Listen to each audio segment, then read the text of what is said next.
Assalamualaikum warahmatullahi wabarakatuh. Saya Wahyu Wahyudi, MPM D1A011713. Di sini saya ingin memaparkan sebuah PowerPoint yang pernah diberikan oleh dosen oleh Pak Aris Mumandar, yaitu analisis stakeholder terkait kuliah analisis kebijakan pembangunan. Dari definisi, sistem pengumpulan data dan informasi dari individu atau sekelompok orang yang memiliki keterkaitan atau kepentingan terhadap sesuatu keadaan atau situasi yang sedang berlangsung atau akan berlangsung karena sebuah perubahan. Latar belakang dari proses pembangunan umumnya menyangkut orang banyak, bersentuhan dengan berbagai aturan, melibatkan berbagai pihak, mempertimbangkan berbagai aspek, waktu yang panjang. Pengertian stakeholder. Stakeholder adalah individu atau kelompok masyarakat yang memiliki keterkaitan, pengaruh, atau kepentingan terhadap sebuah keadaan tertentu. Keterkaitan pengaruh tersebut mempengaruhi atau dipengaruhi keadaan tertentu, keadaan saat ini atau keadaan yang diciptakan, keadaan saat ini yang akan datang atau diubah. Tahap analisis stakeholder. Pertama, identifikasi kapasitas mikro, makro, atau lokal, regional, nasional, atau internasional. Identifikasi kelompok prioritas, kepentingan, atau pengaruh. Yang ketiga, identifikasi partisipasi, FGD, VRA, atau brainstorming, anjaksana, koordinasi. Kategori stakeholder. Pertama, primer, memiliki keterkaitan langsung dengan kebijakan, program, proyek, atau keadaan. Kedua, sekunder, tidak memiliki keterkaitan langsung tetapi memiliki concern. 3, kunci eksekutif, berkaitan dengan unsur legislatif. Keempat, internal, unsur-unsur dalam organisasi pembangunan, kebijakan, program, atau proyek. Kelima, eksternal, pihak-pihak di luar organisasi, program, proyek, atau kebijakan. Preferensi pengaruh stakeholder dibagi menjadi beberapa bagian. Pertama, promoters, kelompok yang memiliki pengaruh besar dan kepentingan besar terhadap keberhasilan pelaksanaan program. Depender, kelompok yang memiliki kepentingan besar untuk memberi dukungan terhadap keberhasilan program tetapi kekuatan untuk mempengaruhi kegiatan kecil. Hunters, kelompok yang memiliki kepentingan dalam kegiatan tetapi memiliki kekuatan besar untuk mempengaruhi kegiatan. 5, apantis, kelompok yang memiliki kepentingan maupun kekuatan dalam pelaksanaan kegiatan. Untuk teori stakeholder teori bahkan mengatakan bahwa suatu perusahaan dapat sukses atau hidup nantinya sangat bergantung kepada kemampuannya menyimbang berbagai macam kepentingan dari para pemangku kepentingan stakeholder.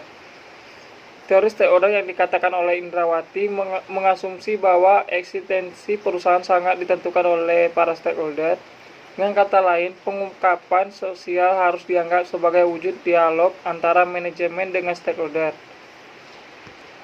Teori legitimasi. Menurut Lidborn, legitimasi adalah sebuah kondisi yang menggambarkan sistem nilai pada sebuah entitas adalah sama dengan sistem nilai dari sistem sosial masyarakat, yang mana suatu entitas menjadi bagian masyarakat. Menurut Andres Lako, perusahaan yang komunitas di sekitarnya seharusnya memiliki relasi sosial yang erat dikarenakan keduanya terikat pada suatu social kontrak sesuai perspektif teori legislatif.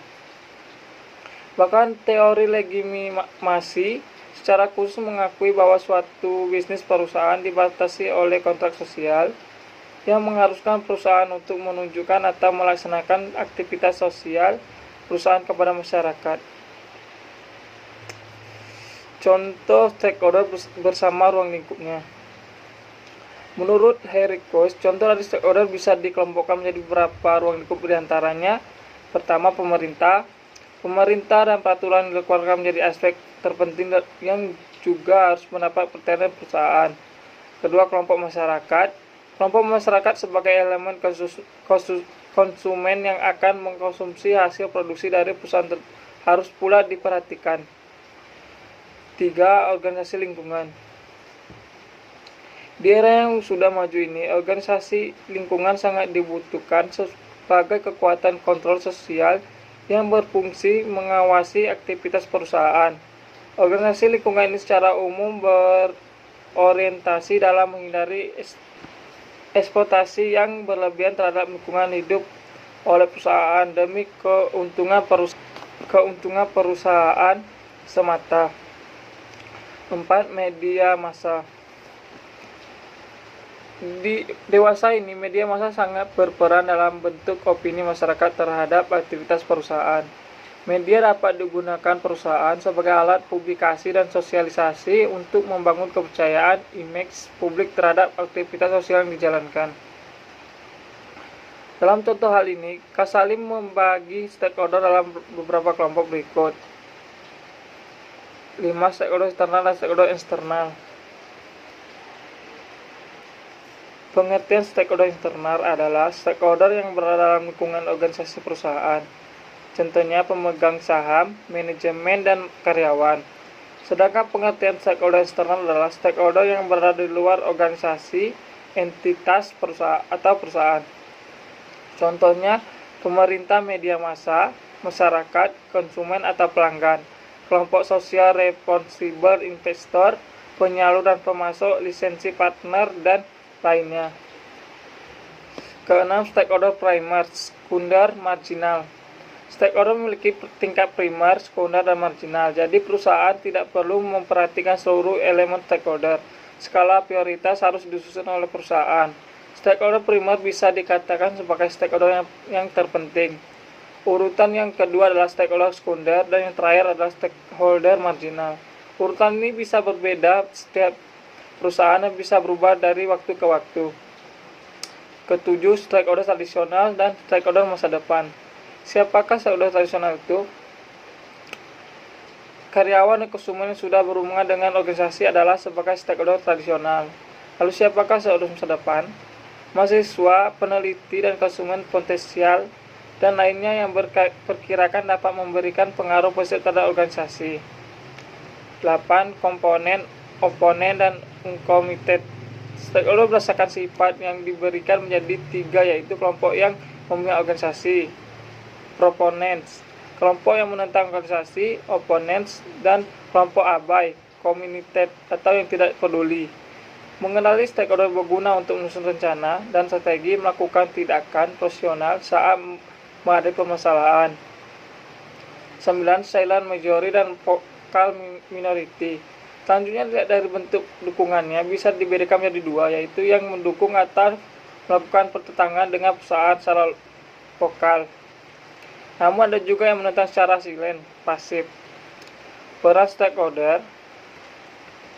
Semua stakeholder punya peran penting dalam kegiatan bisnis, namun tujuan utama stakeholder adalah mengembangkan sebuah bisnis. Berikut peran stakeholder. 1. Pemilik atau pemegang saham berperan sebagai penyedia modal sekaligus pengawas demi pengusahaan usaha perusahaan. 2. Karyawan dalam perusahaan berperan dalam proses produksi, sehingga produksi yang nyaman kepada sesama karyawan harus dijaga untuk memastikan kerjasama yang baik. 3.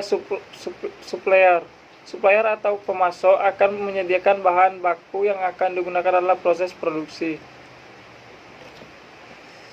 Nomor 4. Konsumen. Peran konsumen adalah sebagai pengguna hasil produk perusahaan. 5. Bank. Lembaga keuangan bank akan menyalurkan kredit atau pinjaman kepada perusahaan dengan syarat tertentu, misalnya jaminan. Nomor 6. Pesaing. Kompetitor adalah pelaku usaha yang mempunyai produk jasa yang sama sehingga pesaing akan semakin kompetitif. 7. Pemerintah berperan mengeluarkan perjanjian usaha untuk menghindari perilaku curang, misalnya korupsi, atau menghalangi rencana perusahaan. Nah, itulah tadi pembahasan tentang analisis stakeholder, teori analisis dan contohnya. Semoga penjelasan ini dapat bermanfaat bagi pemirsa. Sekali lagi saya ucapkan terima kasih atas perhatiannya. Assalamualaikum warahmatullahi wabarakatuh.